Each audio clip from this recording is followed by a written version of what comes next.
Let me tell you why you're here. You're here because you know something. What you know you can't explain, but you feel it.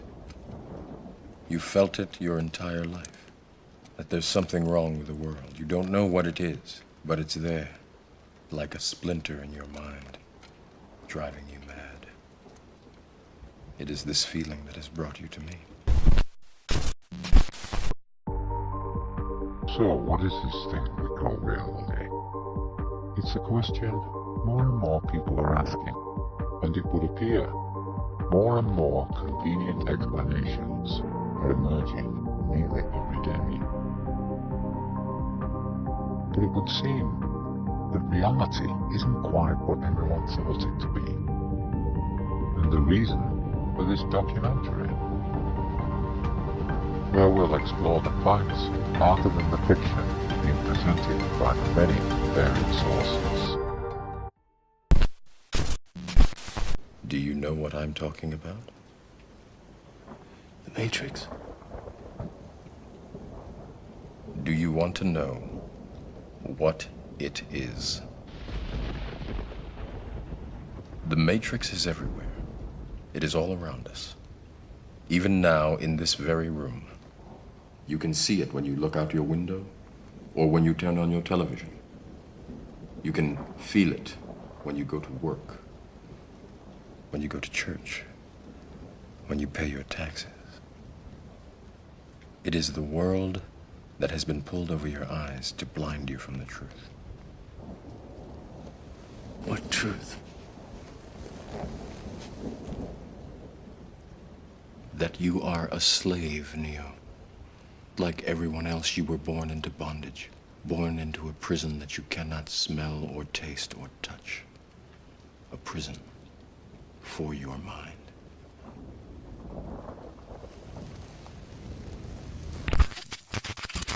We do not live in a matrix. The origin of the word is matriarch. It refers to the female oracle. It is her plan, not the architect, or Neo or Smith, that sets in motion everything that follows. The computer aspect of the word matrices is secondary, which strengthens the technological aspect of the film and makes for a far better title. The Matrix supports the virtual world ideology, taken from the new science religion known as scientism, based on faith and unproven theory rather than fact. We'll go into that later. However, the important aspect is that the film parallels our own reality in many ways, and is by no means any accident. As we do not live in a virtual world, there would have to be some other form of mechanism influencing and manipulating our existence. And while ours does not stem from any kind of machine mind, there are certain elements in this reality that would like us to believe it does.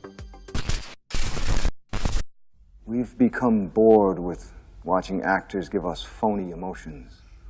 We're tired of pyrotechnics and special effects. While the world he inhabits is, in some respects, counterfeit, there's nothing fake about Truman himself. No scripts, no cue cards. It isn't always Shakespeare, but it's genuine. Let's start with the basics, with those facts we think we know and believe to be true.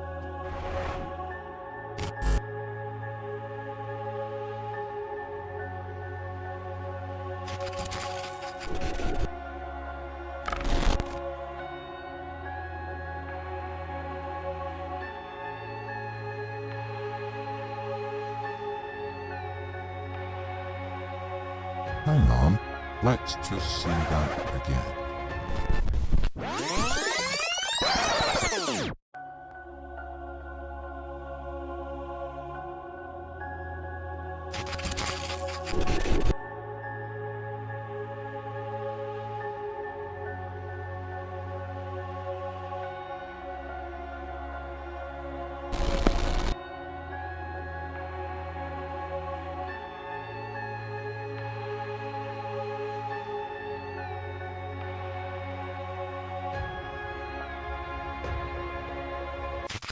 So what does the origin of a word have to do with anything?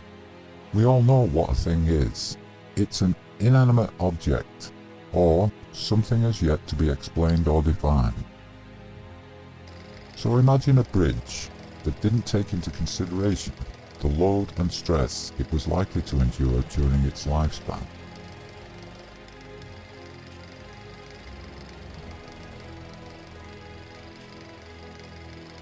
We all know what happens in those instances.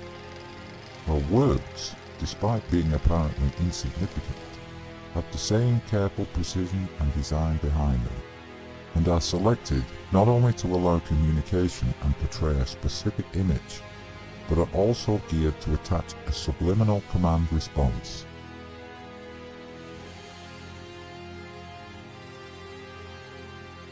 Words like stop, danger, and poison. We know what real and reality are supposed to mean because we've been subliminally conditioned to accept them.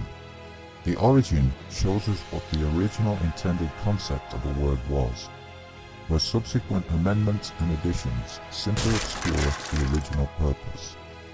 Is it important? Well, imagine if they told us they went to the moon but lied. Is there any change in the grand scale of things? No, but it would nonetheless still be a lie and a massive deception. The same then applies with words, because it shows deliberate intent to obscure the truth. And truth is usually obscured when there is something to hide.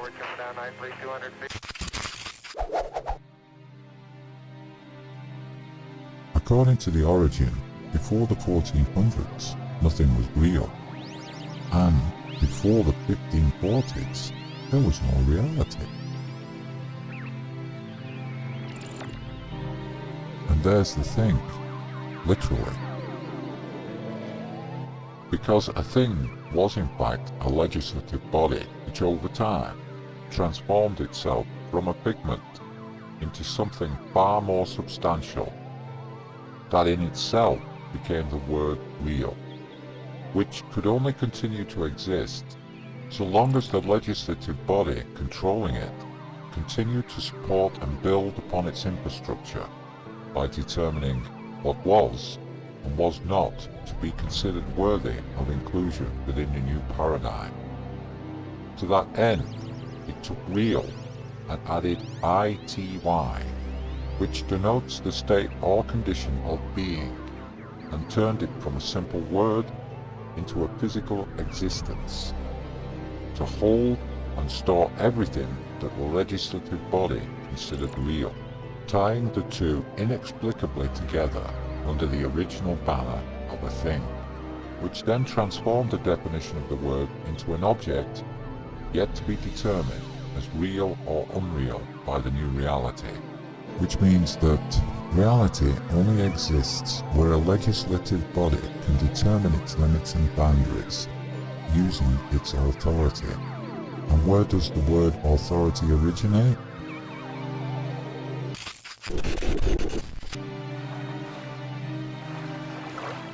So, authority, being the author, thereby creates reality. And as the author, through their power of authority, creates reality, then that reality cannot possibly be our own.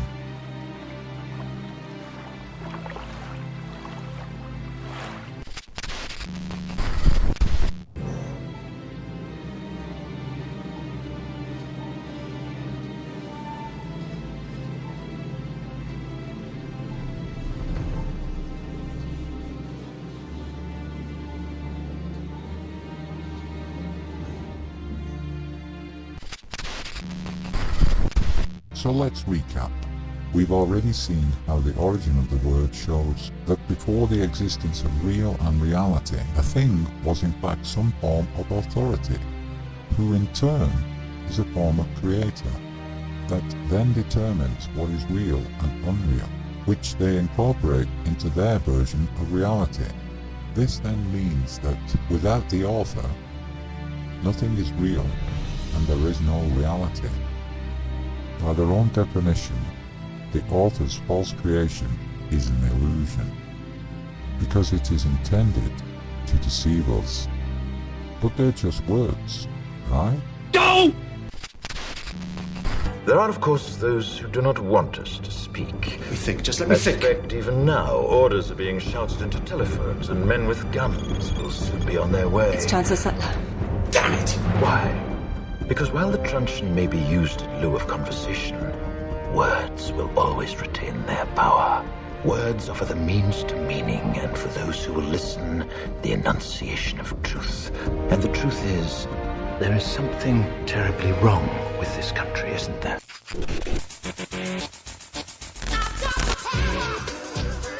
Words form the basis of both written and verbal communication. They're like magic, not because they're used in some sort of ritualistic spell, but because, like all good tricks produced by illusionists, they apparently appear out of thin air. Ever created a word?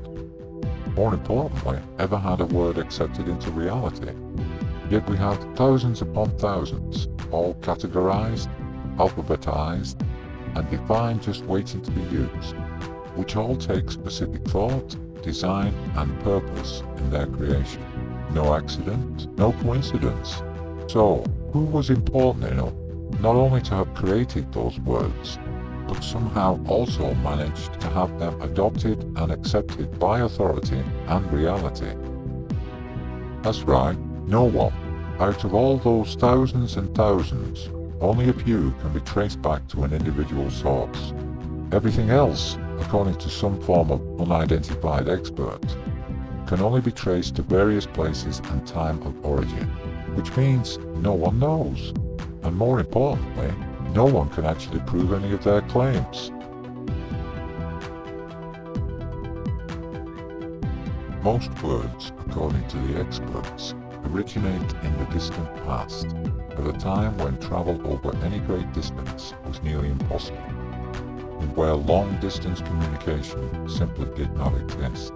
Yet entire regions are supposed to have developed and shared the same descriptive language, with a bare minimum of contact, to such a degree that those words and their meaning became the exact same. On a global scale, separated by vast distances, different languages and different dialects, we find the exact same, when any such occurrence would mean organization and control on a vast scale.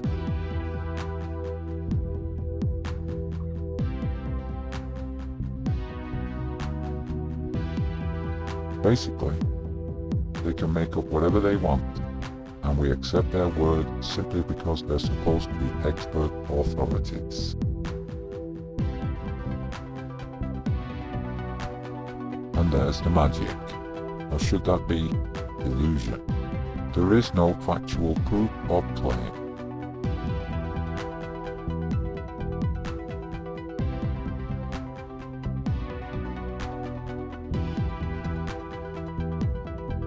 And any claim made by anyone, regardless of who they are, requires proof, as anything without proof is simply a leap of faith, with no basis of any credibility except that which we ourselves lend to it. We do not create words, and we do not give words definition or meaning. Someone else does.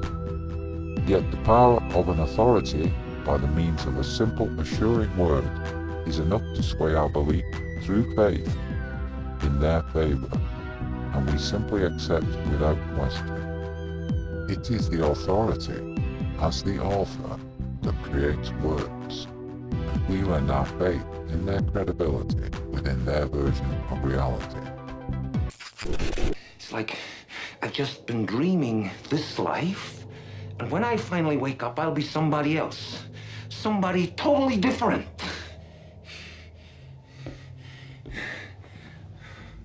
You saw something, didn't you, Eddie? Something to do with the case. There is no case. There never was. It's all just a big joke. It's a joke.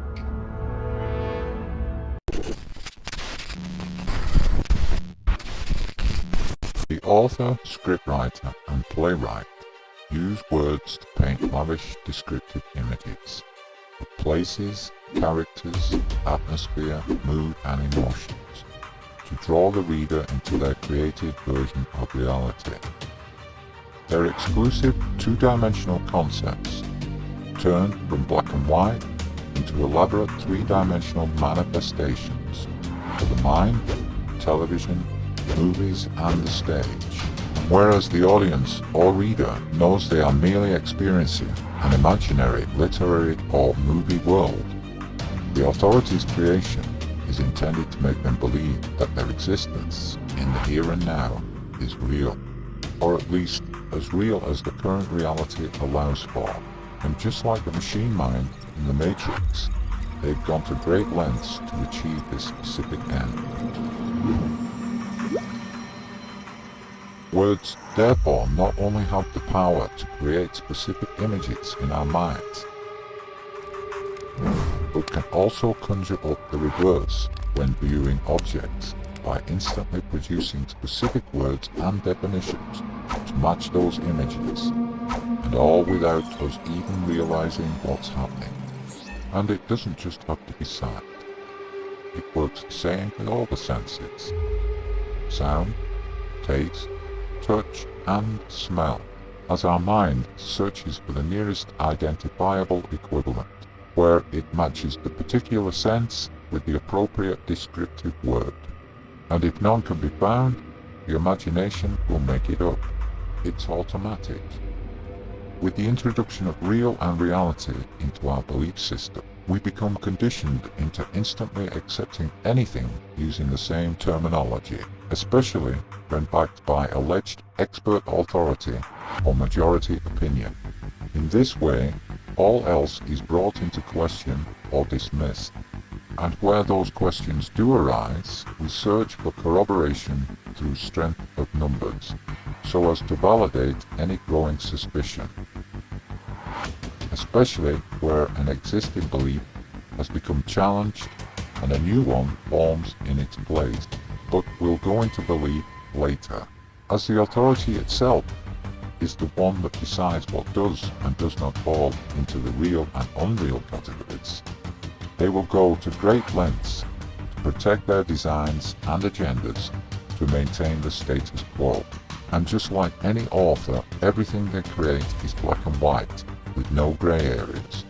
These creations, despite having the appearance of 3 dimensions, are 2-dimensional black and white fabricated representation, though they will produce all manner of established tricks in order to dismiss any anomaly that might bring into question any one of their creations or agendas.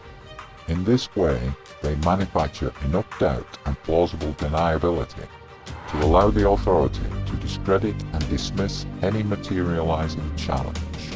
In some instances, actually allowing any forming truth to develop and then transforming it into a more ludicrous scenario so as to push it into the realms of conspiracy theory and lunacy. Add to that the now famous alleged majority counter-opinion, and many will easily dismiss any truth for any form of fabricated lie, rather than face isolation outside of what they believe to be the norm. Although now, a somewhat false sense of strength and security through numbers.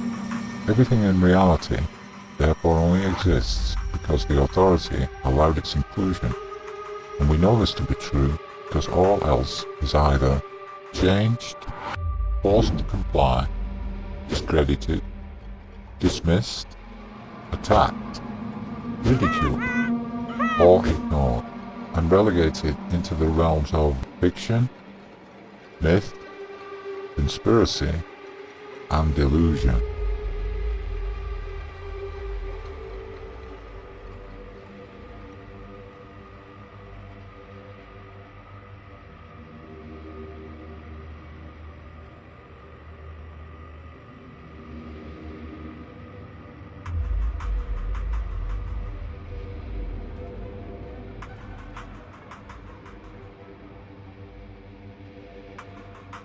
With the use of the negative prefix "com", the phrase is automatically set in the mindset as something unpleasant and immediately dismissive. In this way, the authority transforms conspiracy theory into an anti-establishment ideology. The fact all sciences, maths and medicine are heavily based on unproven theory, and therefore no less valid, is diminished by the preceding conspiracy. And we see these things all the time without barely a second thought. Remember, words are carefully engineered, not thrown together in any haphazard manner. So there is always a good reason for their appearance in reality. This is but one of the hidden powers of words.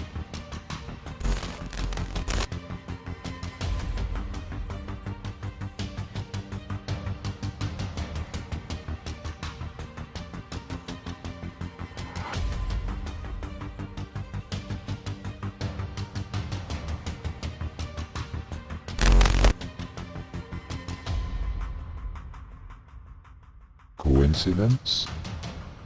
Both phrases indicating a form of trap or snare, while we are led to believe that the web is free of manipulation and influence, and no one even notices or cares. The eye. It may not lie, but don't think for a moment that it can't be lied to. Seeing is believing, but is it truth? How much of what we know is true? 100%?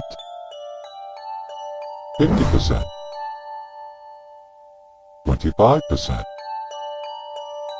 How about less than 10%?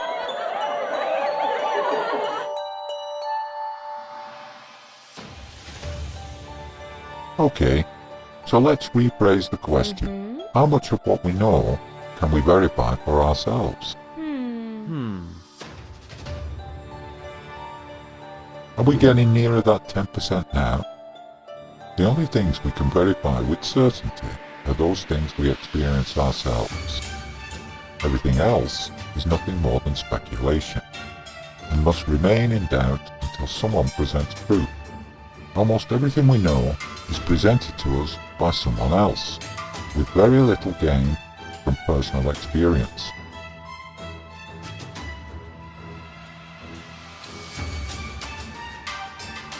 In the beginning, as a child, it is our parents and relatives who impart their wisdom. Later on, it is school and its teachers who allegedly educate us. Then there's higher education and college, and all the while, the media impress upon us all their own values. Oh, and let's not forget the internet. Snag is, where did they get their information?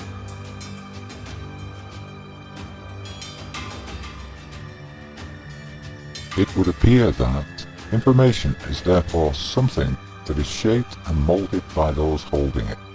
So, if information is held by someone, who is it that possesses and distributes this data?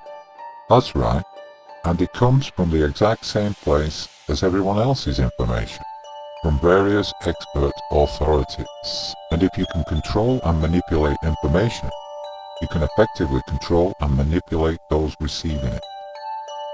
Parents, relatives, friends, teachers, lecturers, scientists, historians, and politicians. Everyone was indoctrinated into the same system from birth.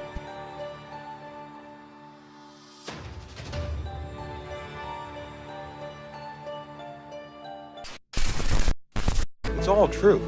It's all real. Nothing here is fake. Nothing you see on this show is fake. It's merely controlled.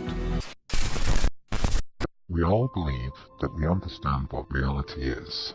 We also believe that despite each having individual lives, reality is the same for everyone. It is not. Everyone views reality differently. This is due in part to a thing called relativity.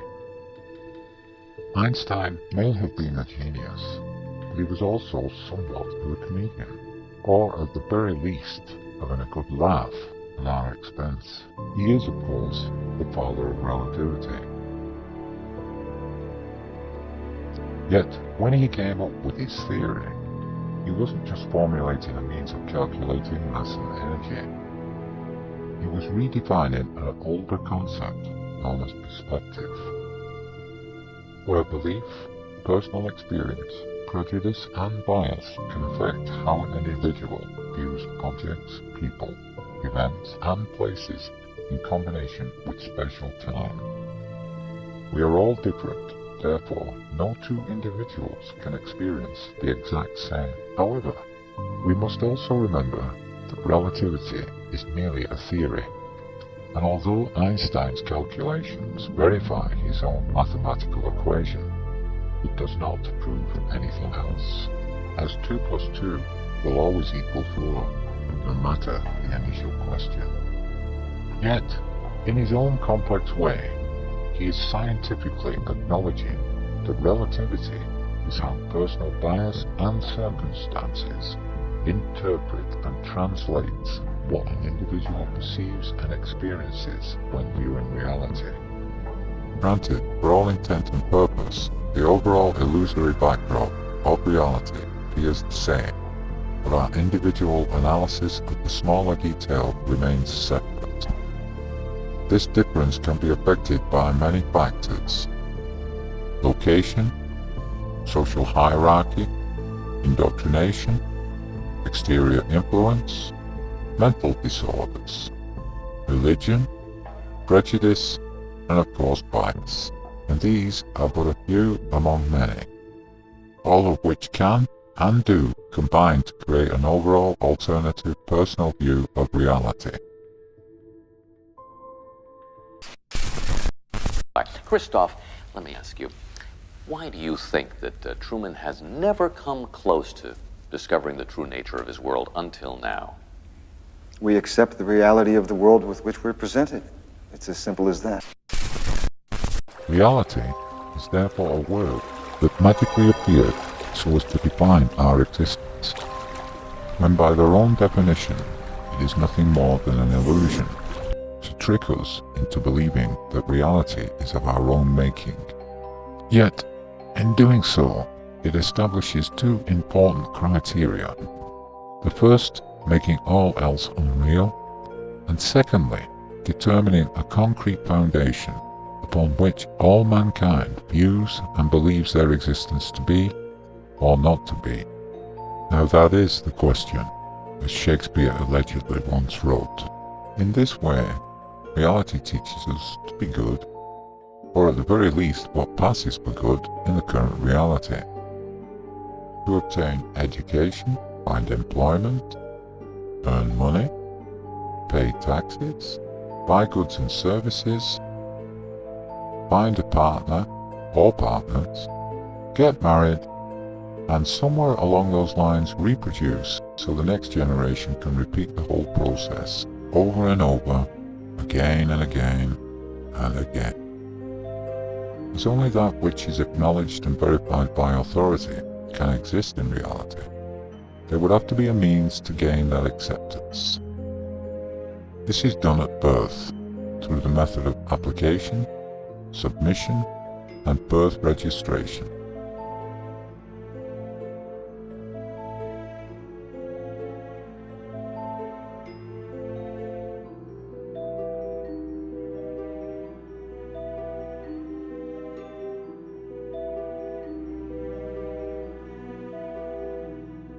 Upon which the new entity receives a certificate and a lifetime membership into whatever cultural backdrop they eventually find themselves. So we must first beg, and then immediately yield, so that the authority may consider us worthy of acceptance into their reality. Or at least our parents do, in order for the child to be entered into the logbook of real and unreal. But in doing so, it turns a living, breathing human being into a two-dimensional character known as a person.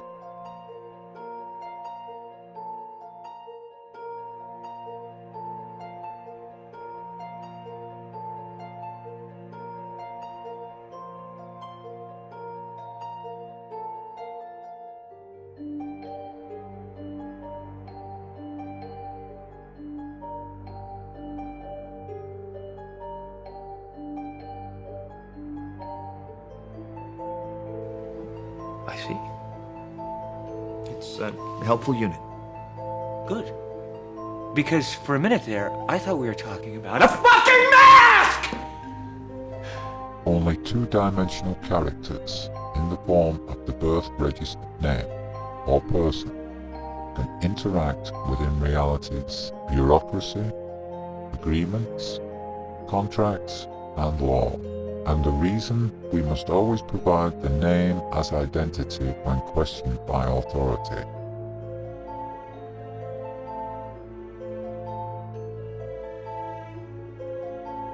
And this applies regardless of color, gender, religion, nationality, class, or status, as we are all members of the authority's reality club, known as society, which binds us with its rules, regulations, and laws, regardless of whether we agree or not.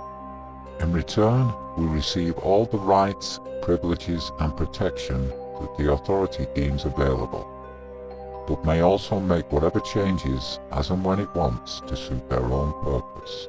However, there is one last acknowledgement, and this comes later with age, in the guise of a benefit, known as a Social Security or National Insurance number, a series of letters and numbers not as yet tattooed on our bodies, but accepted without question and worn and used in a not too dissimilar manner.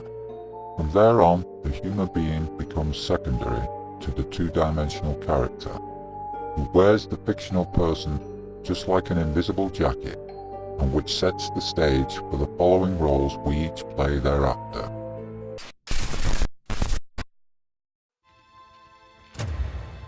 All the world's a stage, and all the men and women merely players. They have their exits and their entrances, and one man in his time plays many parts, his acts being 7 ages.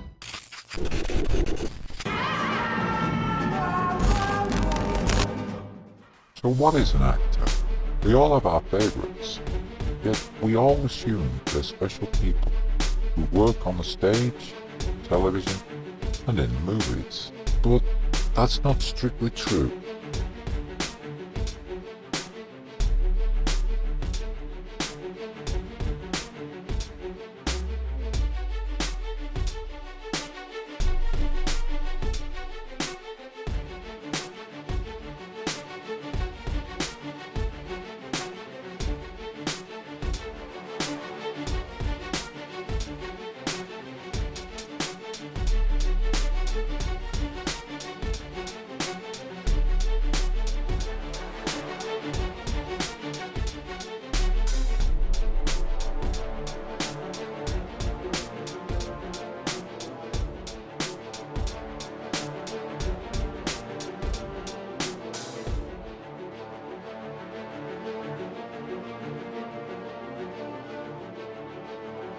Are we beginning to see a pattern? It's as if someone or thing has gone to great lengths not only to have turned us into two-dimensional characters, but also transformed everything we do into a form of unofficial acting role. Which means that there has to be some form of script. But we'll leave that particular concept for now and concentrate on acting and roles. Is it possible we're all unwitting actors, playing parts in some form of script? Well, when an actor takes on a role, they become a different character as defined in the script. And while it can be argued that many actors are simply playing themselves, they are still altering their characters to fit the role created for them. Yet, even before they stepped into the limelight, they had already adopted the character of a celebrity. And before that, adopted the character of the person or persons they were before becoming an actor.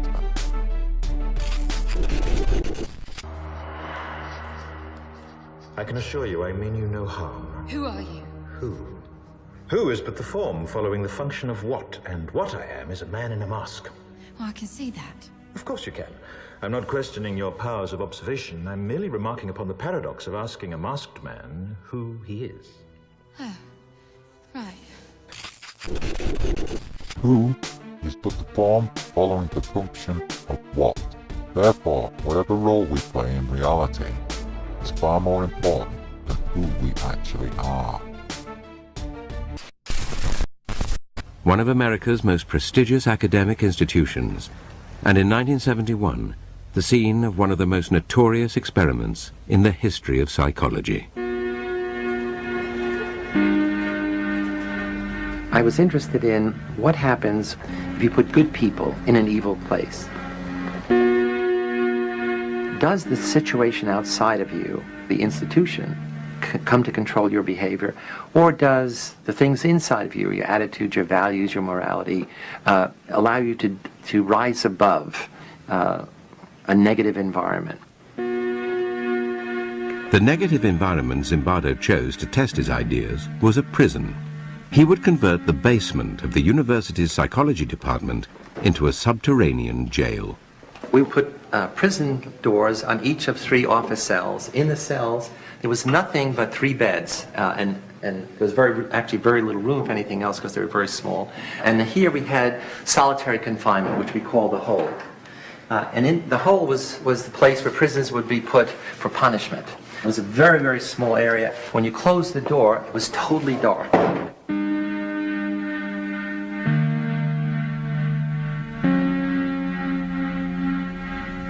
All the guards wore military uniforms, and we had them wear these silver reflecting sunglasses. And what it does is you can't see someone's eyes, and so that loses some of the humanness, the humanity.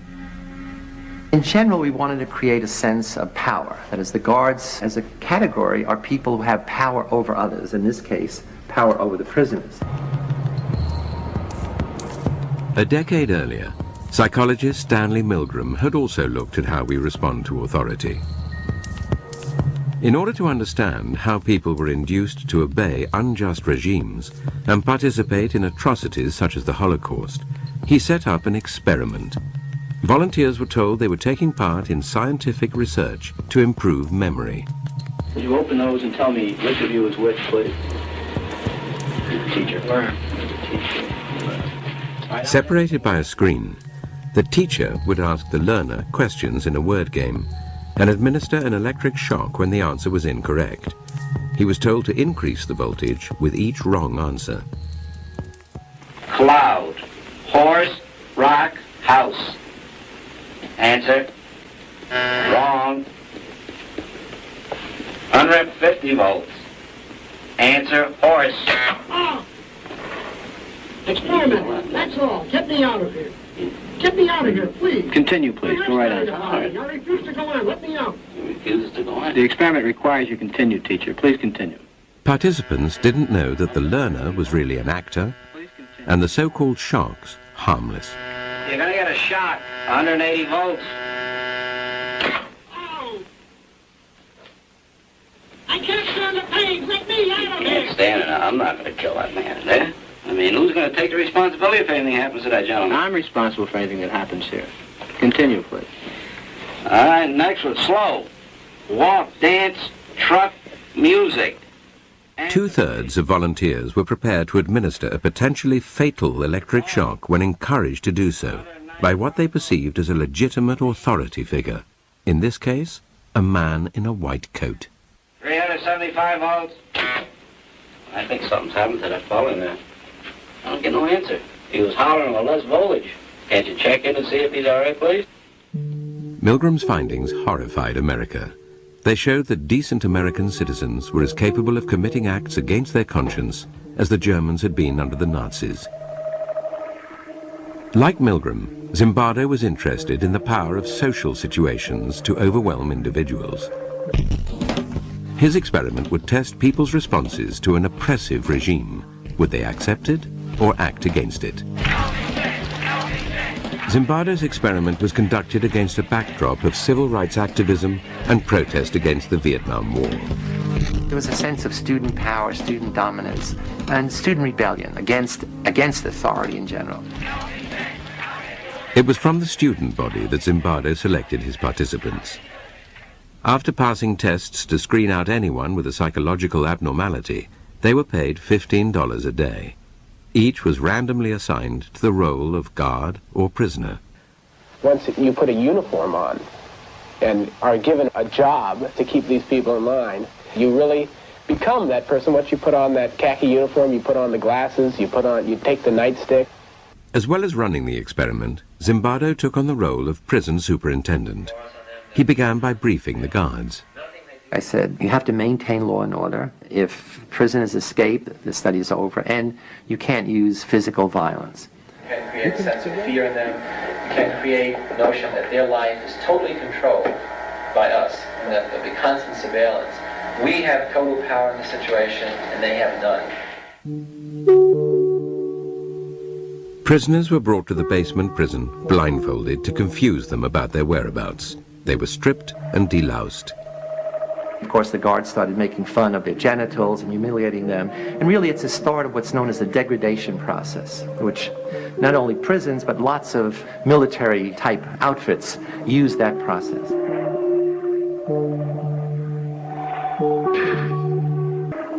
The first day, I said, this might be a very long, very boring experiment, because it's conceivable nothing will happen. I arrived independently at the conclusion that this experiment must have been put together to prove a point about prisons being a cruel and inhumane place, and therefore I would do my part, to help those results come about. I was a confrontational and arrogant 18-year-old at the time, and I said somebody ought to stir things up a bit here.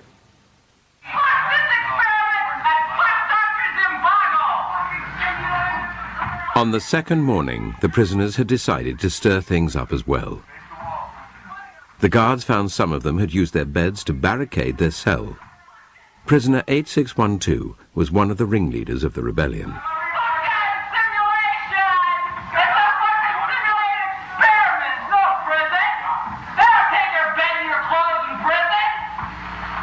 Initially, I was stunned. I didn't expect a rebellion because not much happened. I mean, it wasn't clear what they were rebelling against, but they were rebelling against the status, rebelling against being anonymous, against having to follow orders from these other students. As punishment for the rebellion, prisoner 8612 was put in the hole, and the guards turned on the other prisoners. The guards felt that they now have to up the ante of being tough. The prisoners made the mistake of beginning to use profanity against the guards in a very personalized way. So not against the guards, but, you little punk, you big shit, and so forth. And the guards got furious. The harassment of the guards took its toll on rebellion leader 8612. He told Zimbardo he wanted to leave the experiment. Zimbardo responded not as a psychologist, but as a prison superintendent. I said, well, I can see to it the guards don't hassle you personally. And in return, all I would like is some information from time to time about what the prisoners are doing. So essentially I'm saying I'd like you to be a snitch, an informer. And I said, think it over, and if you still want to leave, fine. Confused, prisoner 8612 returned to his cell and told the other prisoners that no one could leave. He believed that we wouldn't let him go, although we've never said that. But the fact that he was the ringleader of the rebellion, and he told the other prisoners, they won't let you leave. And that really transformed the experiment into a prison. Soon after returning to his cell, prisoner 8612 started showing signs of severe distress. He came up with a plan that if he acted crazy, we would have to release him. It starts with make-believe, and then he's doing it and cursing and screaming and whatever that little boundary is that he moved across. Not that he became really crazy, but he became, excessively disturbed. I mean, so much so that we immediately said we have to release him. The boundary between reality and make-believe was to become blurred even for Zimbardo. A rumor circulated that released prisoner 8612 would return with friends to liberate the remaining prisoners. I quickly convinced myself that, my most important function was, not to allow this prison liberation to occur. And what can I do to keep my prison going, not the experiment going? The prison was dismantled and the prisoners moved to another part of the building. Zimbardo waited in the empty corridor, preparing to tell 8612 and his friends that the study was over, when a colleague appeared and began asking questions about the scientific basis of the research. I'm trying to get rid of him. Then he says, "What's the independent variable?"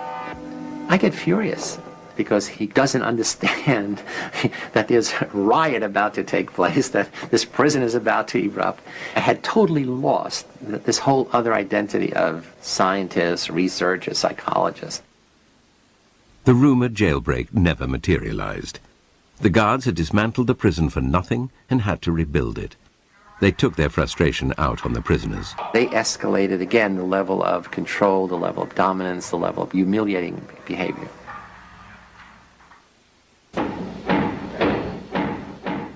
"819 was the next prisoner to rebel against the harassment of the guards. He barricaded himself in his cell and refused to take part in the count. You're not only not getting a cigarette, but for as long as the cell's blockaded, you're going to be in solitary when you get out. For 819's disobedience, the guards made his cellmates do mindless work. This undermined any vestige of solidarity amongst the prisoners, who now chose to accept the tyranny of the guards rather than risk further harassment.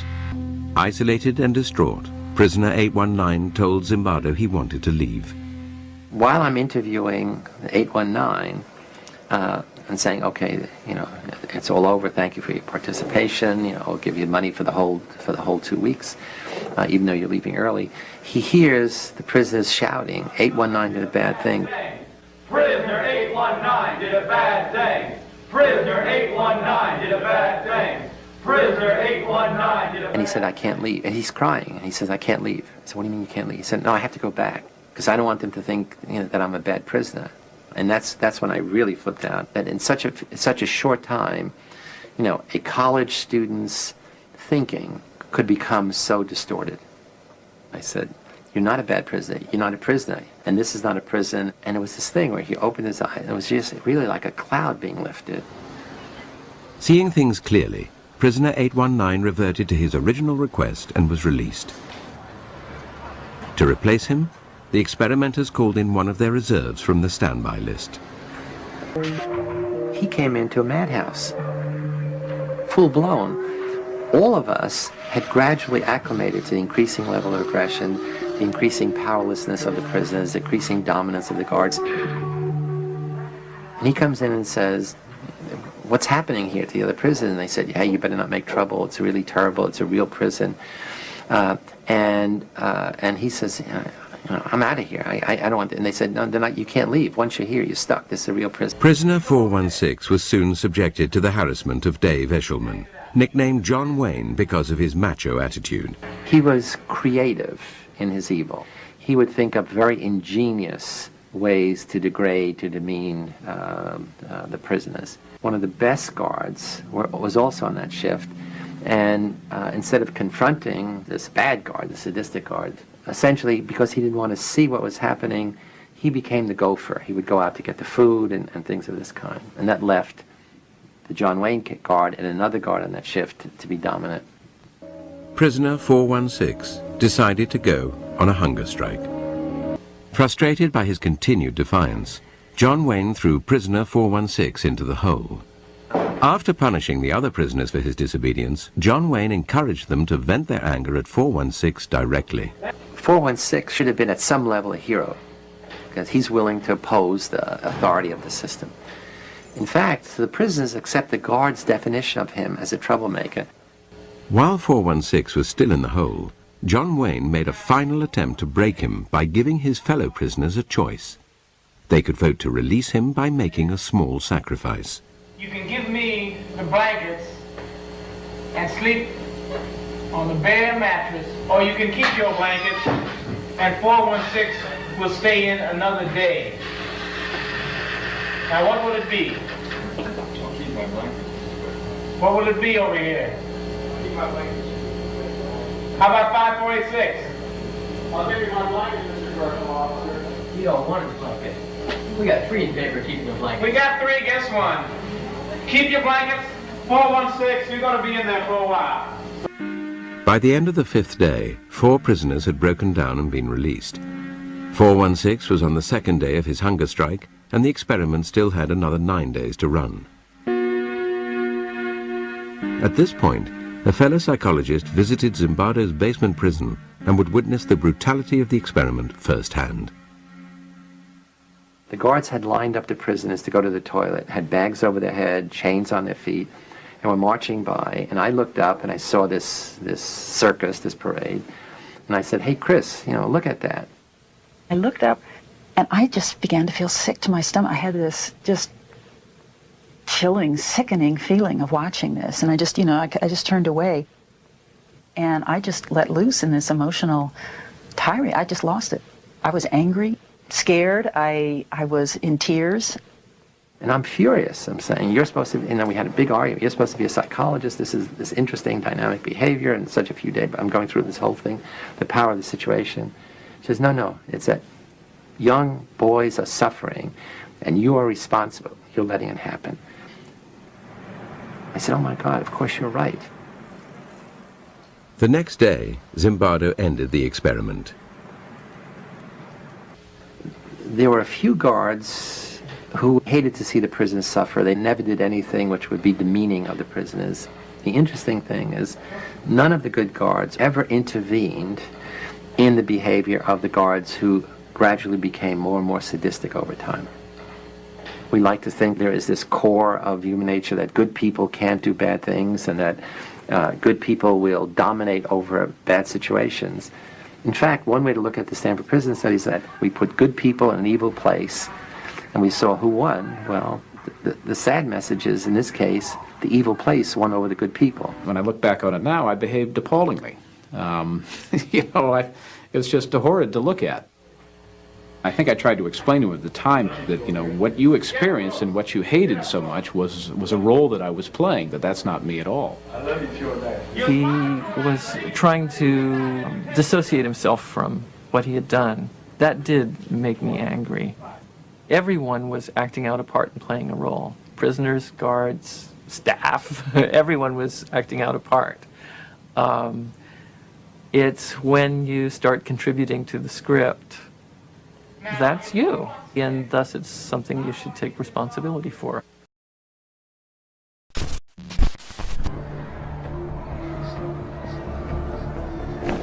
Wait! You could die. At least tell me your name.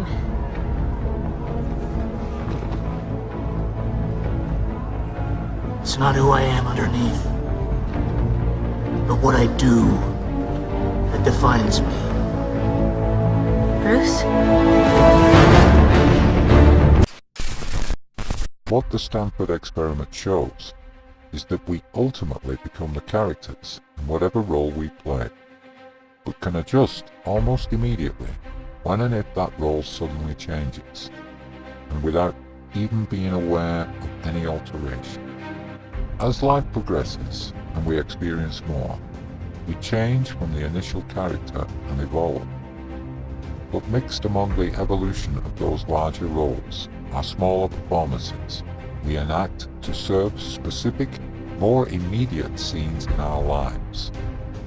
When a lover meets their partner, they take on the character of a lover, whose role matches those expectations they believe their partner finds most attractive and appealing, to such a degree that we dress up in costumes and use makeup to make us more attractive and disguise certain aspects of our true identity. And it is only when the two finally get to know one another better that the true character of each begin to show through. The same for the employee trying to win over their employer, the accused in court before the judge, the politician facing their electorate, the child who didn't do anything wrong, or the husband or wife hiding their affair. These are mere momentary roles, as are everything we do within our existence. It's just that for some of us, it comes easier than it does for others. But we all do it, for whatever various reasons. After all, who among us truly knows who they really are beneath the mask they see in the mirror every day? And given a completely alternate set of circumstances and environment, what differences would we perceive in the overall character when compared to that of today? With every possible occupation, trade, and profession already mapped long before we arrive, and our direction and decisions early on, specifically manufactured to lead us into precise roles based on environment, location, status and social background as defined by the script. It does not mean that someone may not rise up their station, but for such things to occur, it requires some form of speciality, determination, or aptitude outside of the normal environment before reality takes notice and makes the necessary subsequent arrangements. But contrary to belief, we are not bankers, shop assistants, refuse collectors, or bricklayers. They simply mask and hide our true character, and probably the reason so many become lost in their quest to find their true identity. No, the roles of this reality are merely requirements needed to maintain and build the infrastructure of its physical world, without which there could be no reality. Secondly, it ties us to a 9-to-5 mentality, with our lives largely occupied with the problems of earning enough to pay the mounting bills and keep us living in the style we have become accustomed. There is little time for anything else, save for perhaps those professional actors or sports celebrities that we worship and watch on television and the movies, specifically geared to distract us further from the elephant sitting in the middle of the room. Whether we believe we're actors or not makes little difference, because reality has gone to great lengths to define a person who is also a character, a mask, and an actor. It has made every possible move we make an action or performance, and every activity we undertake a role. Actor, action, activity, performance, role. The facts are undeniable. No accident, no coincidence. So what is an expert authority? Currently, there are two accepted ideologies. The first is someone who has spent more than 10,000 hours working on a particular field or subject. Using this method makes most of us expert workers, drivers, cooks, homemakers, media and sports consultants, along with every other thing we spend over 10,000 hours working with. However, it does create some very talented individuals who have become very skilled at their crafts. The second official definition is someone who has spent time reading books and listening to other alleged experts in universities or college, and then set an exam where they were required to remember at least 50% of what they had just learned, in order to obtain an authorized piece of paper declaring them qualified in whatever particular field or subject they just studied. There are several problems with this ideology, especially when considering that 1. They are only qualified as someone with a better than average memory, and 2. That their whole qualification is totally based and reliant on whether the source material they used is actually up to date, accurate, and factual. And as most of this material they rely on also came from similar books who were written by other experts that qualified in exactly the same way, over time this information can become more of a Chinese whisper rather than actual fact, the further down the line we travel. But as no one dare challenge the official narrative, then we have no real way of knowing how much of that information has become corrupted or manipulated over the course of time. This does not mean that there are not some very clever individuals out there responsible for our technological advances, but these people use empirical science to observe and to test, so as to verify their findings and create a final product. However, it also creates large groups of individuals who use nothing more than faith and imagination to push their theories onto a somewhat naive and gullible public, pretty much like a used car salesman. So the fact is, an expert authority is no more of an expert than anyone else, save for a glorified piece of paper or some form of elaborate initials after their name. But what actually gives these types of used car salesmen their credibility and their necessary status is the addition of the subsequent literal word of authority behind them. And as we all know, there are no shortage of experts according to the definition. Most of the time, we never get to hear about the person behind a discovery, usually hidden under the corporate logo pushing its latest product. Either that, or they're simply used as imaginary figures with claims of unidentified, unspecified numbers to back up some new agenda or doctrine.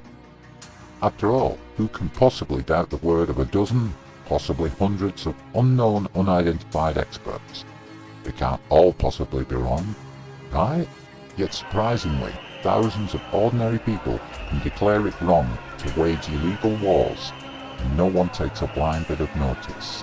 However, on those few rare occasions, they do wheel out a select few of these experts and parade them before us mere mortals.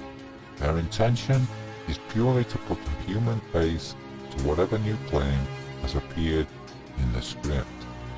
And this is where and when we discover that it isn't actually what these experts know, but rather who they are and who is supporting them that has elevated them to celebrity status. We've already seen how words are used to embed subliminal command structures. By parading out these people and qualifying them as expert authorities, we are similarly conditioned into accepting their face with their specific field of alleged expertise. But as we have also seen, they are merely actors, following specific scripts and attempting to sell us a new ideology given to them by whatever authority is backing them. These then become enablers.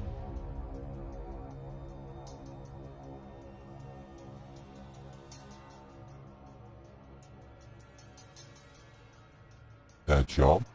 Simply to make us ready to accept whatever new sales pitch is about to be presented to us.